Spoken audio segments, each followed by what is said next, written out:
వర్షం నల్ల మబ్బుల్లోనే ఎందుకు తెలుసుకుందాం. సూర్యరశ్మి వల్ల భూమి మీద ఉన్న నీరు ఆవిరి రూపంలో గాలిలోకి చేరుతుంది.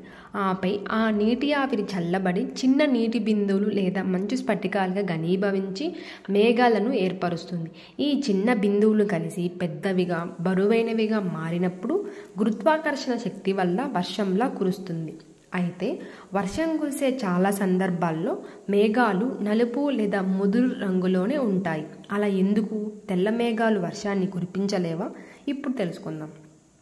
సాధారణంగా తెల్ల మబ్బుల్లో నీటి బిందువులు చాలా తక్కువ సంఖ్యలో ఉంటాయి. అవి తక్కువ సాంద్రతతో సన్నగా చాలా ఎత్తులో ఉంటాయి. అలాగే ఇందులో నుంచి సూర్యరశ్మి కూడా ఈజీగా ప్రయాణిస్తుంది.